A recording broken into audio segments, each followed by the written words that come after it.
Good morning, everyone. That's not a full good morning song. It's a new good morning song where I sing what I'm thinking after I sing good morning. Hi, everyone. Okay, so September 11th, 2008. I've wondered for a couple weeks what I would do on this day because, not for the reasons you might be thinking, but September 11th is such a dramatic day in everybody's life, I think, but in my world, it gets a little extra dramatic. That September 11th, 2001, I was in New York with the terrorist attacks. I don't care to talk about that a lot. Like, I don't, sometimes, I don't know, it's a complicated thing to be like, oh, well, I was in New York, but I wasn't terribly affected, but I was affected in the spirit of what happened in that city. And I think if you were in that city when that happened, it's a very different experience than what happened in the rest of the country. Whether, I was up on 57th Street when it happened, and Lucas, my roommate at the time, and dear friend Lucas, he was out at a dance rehearsal that I thought, and he was, when I woke up to my mom calling and saying, turn on your TV, and then the second I was awake enough to realize what was going on, I realized that Lucas wasn't home, and he had a dance rehearsal, which is right down there, right by the World Trade Center. Luckily, before I even had a chance to freak out about it, Lucas walked in the door, and their dance rehearsal had been pushed back an hour, so luckily, timing-wise, just miracles happened. Miracles. And so, everyone in New York has their September 11th experience, and I don't, something I just don't love to talk about. It's a personal experience. I don't know, it's a weird thing, and I had a weird reaction to it.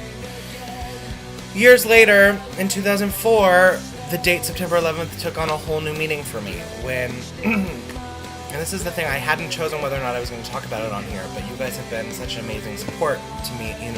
You guys are amazing, and you tune in every day, so I owe you that I talk about my life. August 31st, 2004, I got a call from my stepmother that, I missed a call from my stepmother, and then I got another call from my stepmother's phone that I answered, and it was my stepbrother telling me that my father had a heart attack. And a lot of what happened next is kind of a blur, but what preceded was I ended up going very quickly through a lot of emotions, and my dad had a heart attack and was in a coma, and it was basically, let's get out to Colorado, where my dad was, as soon as possible.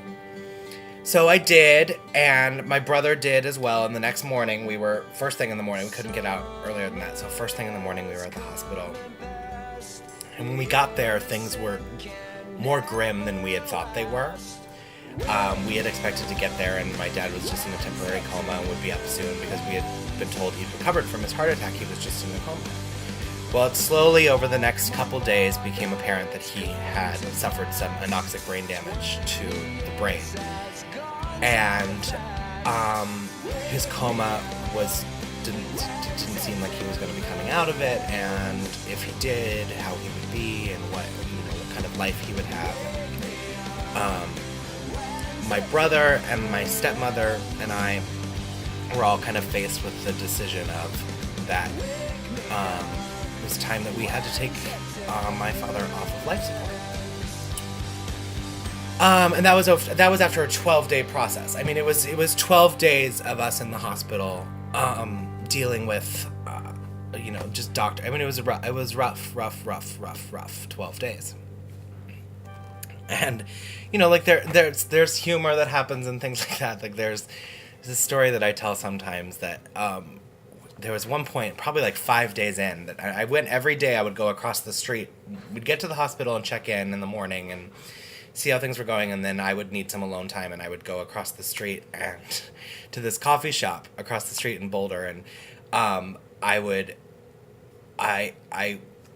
was each day more and more a mess, like I didn't shave, and I was bearded, and I was wearing dirty clothes because I hadn't packed nearly enough for how long I was there, and also just it wasn't on my mind to, clean myself up. So I went to this coffee shop, and I was so angry obviously. I was so angry. And I went to this coffee shop, and they were, we got to the front of the line, and they were like chit-chatting, the two baristas, the male and female barista were chit-chatting. And the female barista was saying, well, my dad is so athletic, she said. My dad is so athletic. He's always riding his bike, and he's always doing all this stuff, and like just yesterday he was on the trampoline, and he was like doing flips, and the other guy was like, oh, my dad does this and this and this. I forget what all the context was. I was like, my dad's a runner. My dad plays tennis. I just, out of a fit of just like, oh my God, I A, need my coffee, and B, can't hear you talk about your actor dads anymore. I said, my dad won't wake up. And it was just silence. Just silence. And the girl said, no, it was just silence. And I said, I'll have a large iced non-fat latte with an extra shot. And they made my drink in silence and looked at me like I was a crazy person. Which, granted, I was. And it was not fair of me to do that to them, because there's no way for them to be prepared for that. Except they are across the street from the hospital. They should be a little more prepared. Anyways, when it was finally time for us to take my father off of life support, before we did, I requested that I have some time alone with him. My dad in a coma, see, the thing is, I never came out to my father. I never told my father that I was gay. And I knew that in some way or another I needed to do that for myself and for him and for everything. So I told him in a coma, while he was in a coma. The joke I make when I'm insecure is that it was anticlimactic. But the truth is, it wasn't enough to make me feel like I did that, in my life. It wasn't enough for me to not regret that I never took care of that business. But it was better than nothing. And the reason I decided to actually talk about this today is because if there's one person out there who's watching this who is afraid to come out to their family or afraid to tell them any secret that they feel that they need to share a part of themselves about. It doesn't have to be that they're gay. Anything they need to come out about.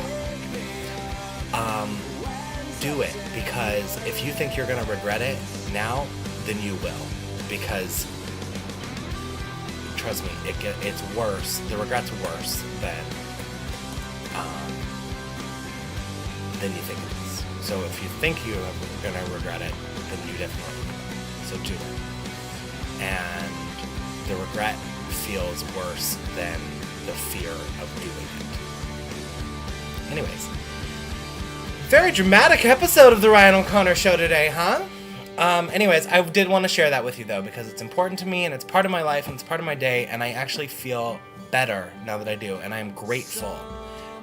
For 3 years later, I have a wonderful life, and I, in some ways, am closer to my father than I ever was in life, and I have a wonderful mother, and I have a wonderful brother, and I have a wonderful sister-in-law, and a wonderful niece and nephew, and a wonderful stepmother, and I have wonderful family and wonderful friends, and I'm blessed, very blessed, and my father is with me in spirit, one way or another, and I believe that is true.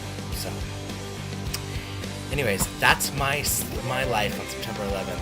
For the rest of my life will be both of those events. All right. I love you all, and I will see you tomorrow. Goodbye. September